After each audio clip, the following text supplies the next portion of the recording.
Hi, boys and girls. It's me, the Bookworm, with the Bookworms Bedtime Stories. And I haven't done a video in a while, I know, and I'm sorry. I've been really busy. But I have a very special book today because you see, it's my book. And I don't mean just that it belongs to me, but I wrote this book. And it's all about my first day ever as a substitute teacher.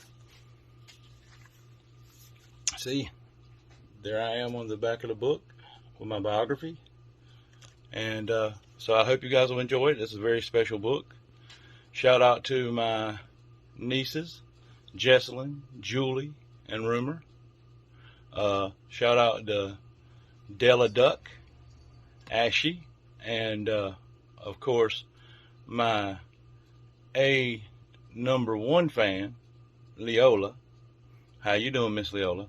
I hope you all will enjoy this book because I loved writing it, and I'm going to enjoy reading it to you. Good to see you again.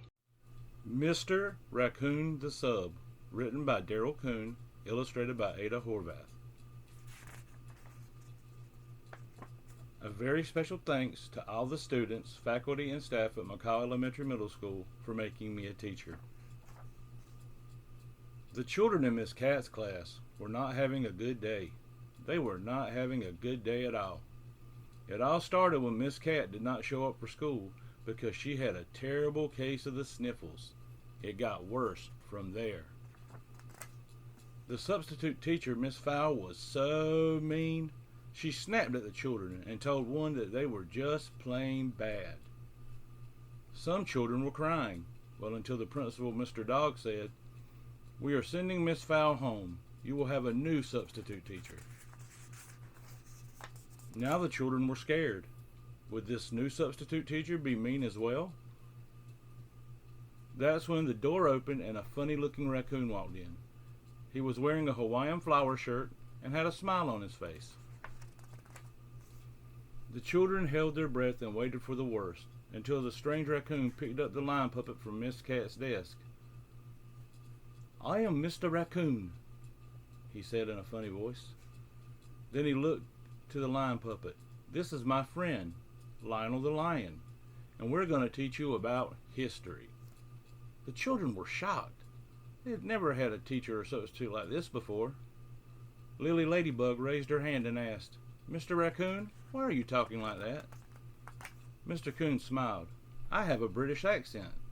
The whole class raised their hands. They all had questions. Mr. Coon explained that Great Britain was a country and showed the children the flag on his book bag. They finished their reading lesson, which was very important to Mr. Raccoon. Then he answered all the children's questions about Great Britain. Well, until it was time for lunch. At lunch, Mr. Raccoon was patient and kind.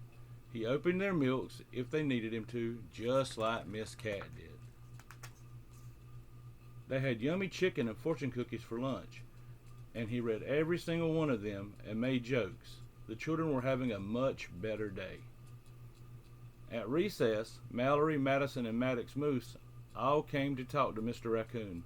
Soon they were joined by the rest of the class, and Mr. Raccoon led them in a sing-along of their favorite songs. When they got in from recess, Mr. Raccoon read the class a book. It was so funny, and it was even better because he did different voices for all the characters. All too soon, it was time to go home, and all the children were truly sad to have to do so. They had had such a good time with Mr. Raccoon that they didn't want to leave. Will you come back tomorrow? We will have to wait and see. As they walked to meet their parents, Luke Llama and Shelby Squirrel agreed with Hayden Horse that Mr. Raccoon was the best substitute teacher and hoped they would see him again. They hoped, even though they loved Miss Cat and wanted her to feel better. The end.